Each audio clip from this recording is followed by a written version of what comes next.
Someone tweeted a bunch of different examples of where dozens and dozens of accounts are saying the same inflammatory things with the exact same wordage. Exact.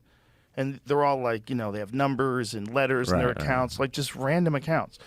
And, you go to their page, it looks kind of real. They have a photo. There's like them with a flag. It's like, and you go through it, but you get this sense like, oh, you're a bot. Like, you're not even a real person. Like, so you're an agent of, you're stirring up bullshit. So there's a certain aspect of our culture. I don't know what the percentage is, but there's a certain aspect of the conversations online that are being flavored by fake accounts that are designed to get people upset with each other. Yeah. It's like psychological warfare on a level that no one anticipated and no one's prepared for. Because when you have the two things we already discussed, like this adherence to the ideology no matter what, like you can't objectively, logically defend any of the things that are in opposition of it. Yeah. And then you have this. So I noticed, obviously we follow each other on Twitter. You almost never, short of the recent thing you did with Peter Hotez, you almost never weigh in on anything.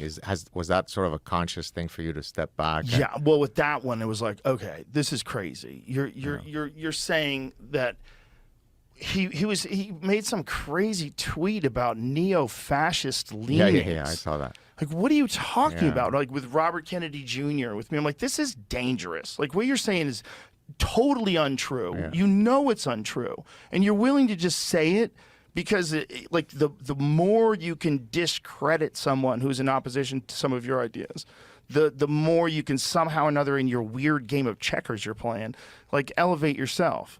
But you don't think people know what you're doing? Like, that's like the most clear neo-fascist? Like, what the fuck are you saying? Did you feel more angry at the fact that you had already had a conversation with him and so there was some kind of personal connection between you two? I understand he's not your best friend. For sure. I've had him on at least, was he on twice? Twice. I've had him on twice. I was very nice to him. Yeah. Even in disagreement with him, like in issues of health, I was very nice to him. Yeah. But you can't just say stuff like that. And, it's like, I just wanted to say, like, have a debate with the guy. Yeah. Like, have a debate with the guy. So what ended up happening? I think it got up to like $2 million. He's not going to do it. He won't do it. I don't think he wants to do it. And there's the idea that, like, Robert Kennedy would be too silver-tongued. Like, stop, come on.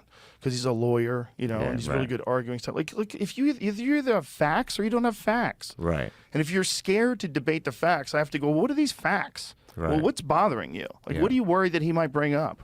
What are we saying? It could be the case. So, for example, I've been often asked, why don't you debate creationists about evolution? And I take the position there of Richard Dawkins, which is it's not that I'm too haughty to debate anyone.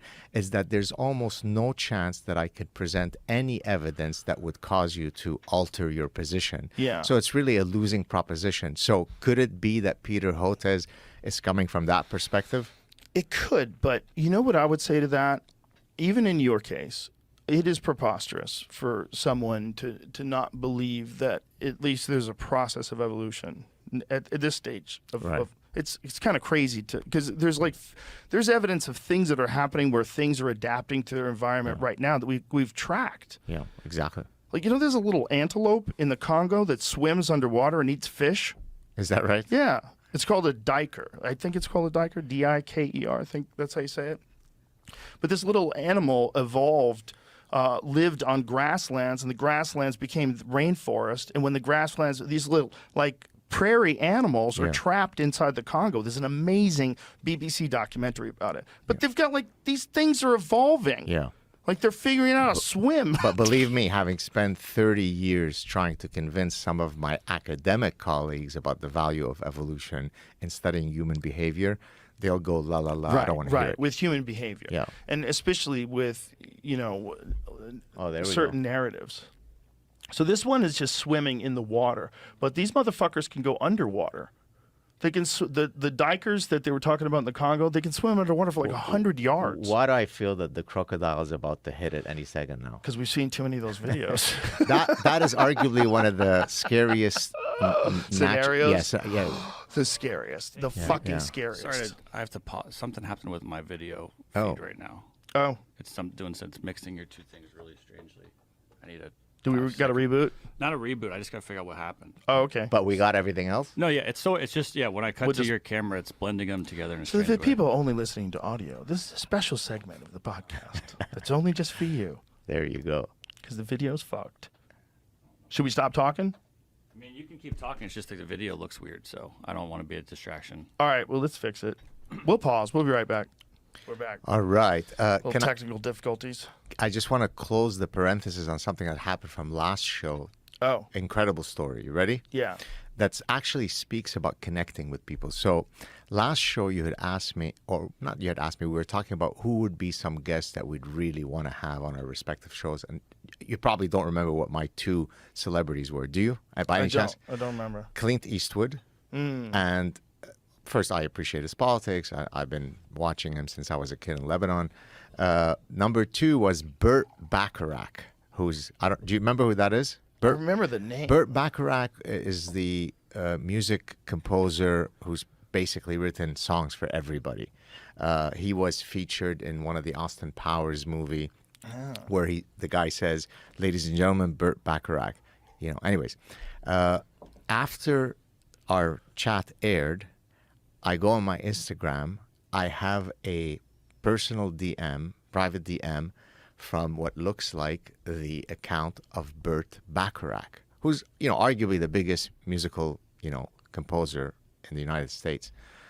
So I'm extremely excited. It turns out it was his son who said, "Oh, your clip with Joe Rogan was passed on to me, and I think it would be great I'd love for my dad to come on your show." Now, cut to the punchline, it never ended up happening. He recently passed away, so perhaps he wasn't, he was like 94, 95. But just the fact that you and I are having a conversation, someone else picks it up, and then my world can intersect with Burt Bacharach, whom there is no conceivable place where his word and her world and mine would ever connect. That's the beauty of life. Wow, that is the beauty of life. That's awesome. Isn't that amazing? Yeah. You are a connector, sir. I try to be. Clint Eastwood would be an interesting guy to talk to. Like, the guy still works. He's like 93 years old. He's still out there making movies. Yeah. Well, He still enjoys it.